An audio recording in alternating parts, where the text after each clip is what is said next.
Veja que o período começaria a partir do ano 457, desde a ordem para restaurar Jerusalém.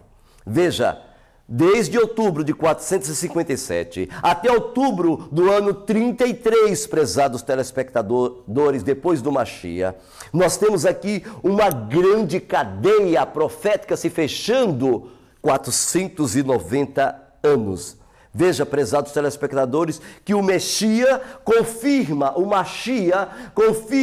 um concerto por uma semana.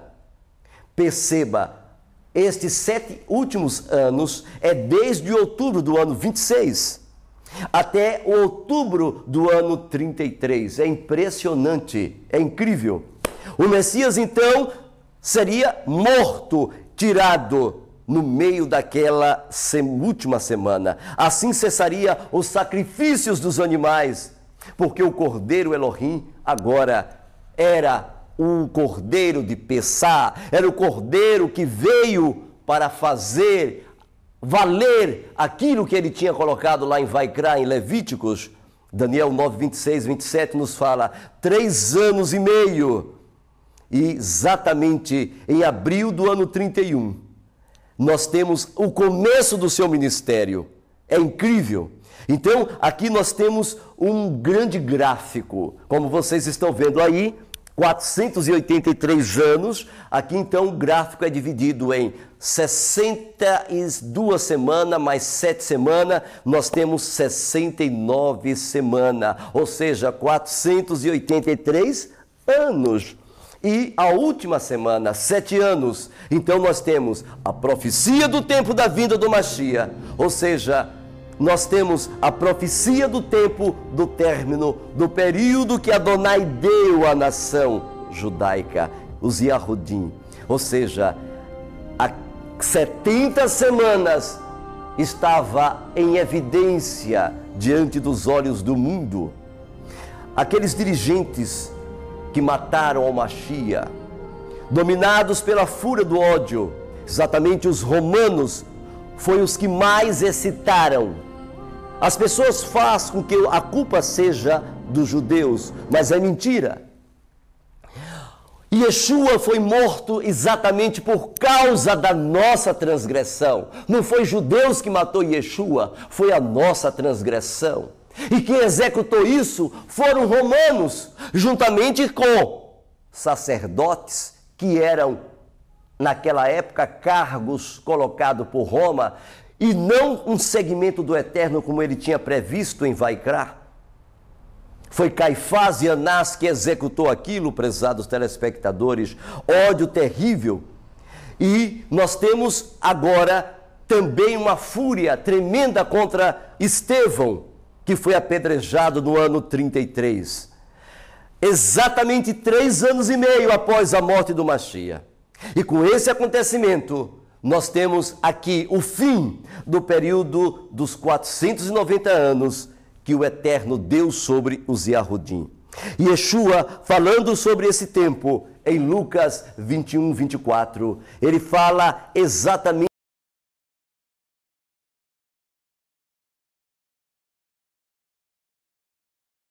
o período em que haveria o juízo de cair sobre a terra, quando ele disse que cairão ao fio da espada e serão espalhados pelas nações, até que o tempo do gentio se completem, prezados ouvintes.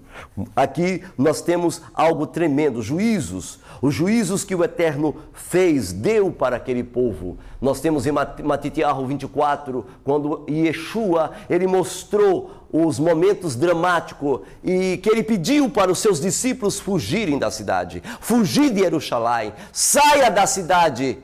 Aqueles que estudavam as profecias, aqueles que mantinham uma comunhão constante com Adonai, aqueles que faziam Shema pela manhã e pela tarde, aqueles que não davam ouvido à voz de pastores, à voz dos seus líderes, aqueles que se voltavam para as profecias e ao estudo e à oração, estes escaparam com vida. Esses não foram alvos dos juízos. Mas aqueles que deram ouvido à voz aos seus líderes, aqueles que se voltaram contra as palavras proféticas de Daniel, que desprezaram o conselho do Machia, então eles foram vítimas terríveis. Para aqueles que eram obedientes, o Eterno então levantou o exército de Céstio. Céstio, quando entrou na cidade, exatamente foi no dia de sexta-feira, e passou 5 dias, quando Yeshua diz: quando virdes o abominável da desolação, o qual falou o profeta Daniel. Quem ler, entenda. O que era o abominável da desolação, prezado telespectador? Yeshua disse: rogai para que a vossa fuga não se dê em um Shabá, e nem no inverno. E por incrível que pareça, não foi nem no Shabá e nem no inverno, foi no mês de outubro. Foi exatamente num período em que o inverno estava quase chegando. E não foi em um Shabá, foi numa sexta-feira. E os exércitos de Céstio entraram dentro da cidade, controlaram a cidade, e durante 5 dias estiveram ali dentro da cidade de Jerusalém. E cercaram a cidade, entraram na cidade de Jerusalém. E somente na quarta-feira é que eles pegaram a bandeira com a águia. Eis aqui o cumprimento da profecia. A bandeira com a águia, o símbolo da águia é o símbolo de Samíramis. E ele pegou aquela bandeira e colocou no templo. Exatamente, aqui está o ápice da profecia de Daniel, o abominável da desolação no lugar santo, porque Samíramis, a águia, era uma abominação ser implantado ali no templo Kadosh do Eterno. Por incrível que pareça, aqui nós temos um momento em que o sinal seria o quê?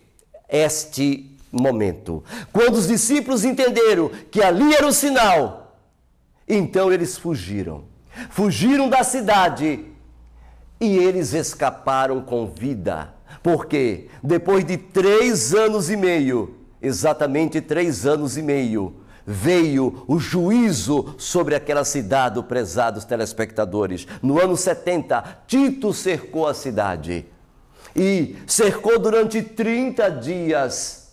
E ao cercar durante 30 dias, então acontece algo magnífico, um período pleno, perfeito da abominável da desolação no lugar santo, o qual falou o profeta Daniel 12, capítulo 12, versículo 11, quando ele colocou no 12, versículo 7, 1260 dias, e exatamente 3 anos e meio, do ano 66 ao outono do ano 70, nós tivemos 1260, incrível, Daniel falou isso, mas 30 dias, 1260 mais 30, 1290, prezados ouvintes.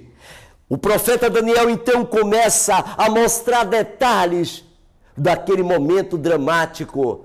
E ele disse: bem-aventurados que esperem e aguardam 45 dias, exatamente no período em que o templo foi destruído, prezados ouvintes. Conta-se, os historiadores como Iosefos e outros grandes historiadores, conta que havia tanta morte e tanta destruição na cidade, que eles faziam dos corpos das crianças, das mulheres, dos velhos e dos homens, de todos, escadas para a matança continuar. E a matança foi terrível, prezados telespectadores. Só para vocês terem uma ideia, durante os 30 dias de cerco, eles começaram a comer esterco de pombo, carne de jumenta, que era uma abominação para o povo de Israel, de acordo com a Torá, comer estas coisas imundas, mas a fome o tinha destruído, o tinha decepado a sua mente, e eles começaram a comer assim também os seus filhos,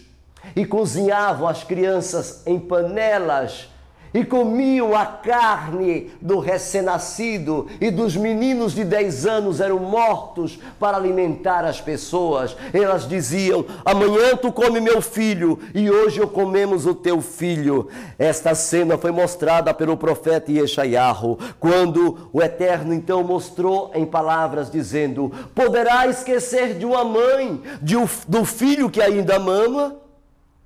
Exatamente, eu não me esquecerei de ti. Exatamente, o Eterno se refere que isto é possível. A fome, segundo a ciência, ela deixa a mente num estado caótico, capaz de produzir loucuras terrível, prezados telespectadores.